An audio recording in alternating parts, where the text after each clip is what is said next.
Hello, everyone, and thank you so much for joining in the conversation we've been having about the transformation of mental health and the transformation of mental health, particularly through social work. And last time we had a conversation, it was about the role of community and what community means, especially in dynamics where there is something that can exist between the individualistic needs and social structures around individualism and more of a community-centric environments where it is about how communities come together. So as an expansion to that conversation and talking about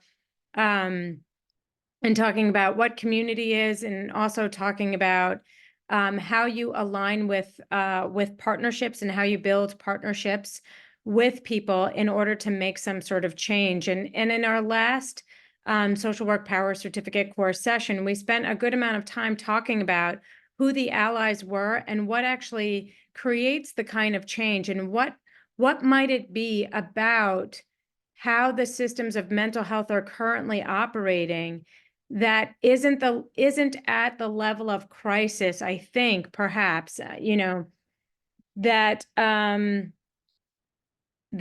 that there is some sort of real drive and movement around. And we had an opportunity to look at some of the other major changes in the world that have happened through time, and many of them were facilitated by some experience of crisis or some experience of it's enough.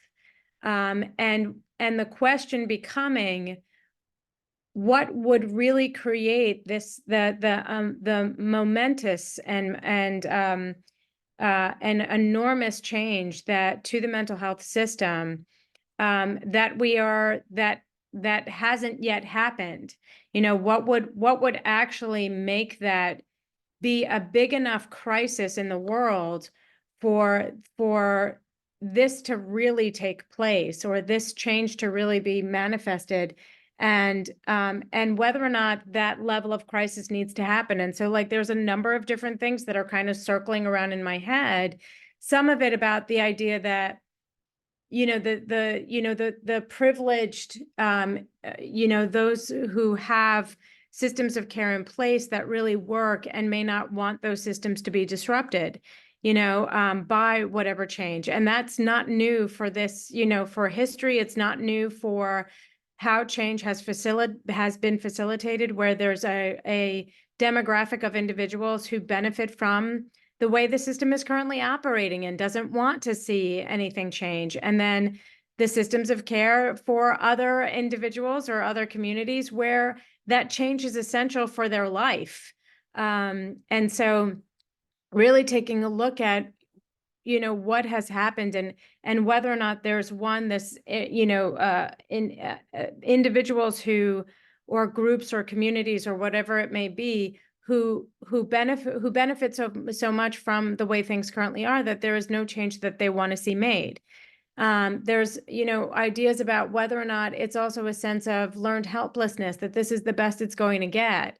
Whether or not there's also this comparison. I was in a different meeting, and with a series of social workers, and there were some individuals who were talking about how, well, our system is terrible, but in our state, but your system is a lot better in your state. And whether or not there's also this way in which treatment services are segmented so much, or between communities, between states, between systems, between insurance companies, that where the actual route would be and where the start would be becomes a really complicated thing. So just a number of, and that's just the beginning of some of the questions that I have. It's also the idea of those of us who are looking at transformation, and we're seeing more and more of this happening in different communities and policy and government. What would it take for all of us to also come together and pool our resources, rather than doing what systems of care have often done, and work in silos? So a number of questions that I have, that I continue to have. I look forward to hearing what you have to say about this. So post a comment, let us know, and I look forward to continuing the conversation.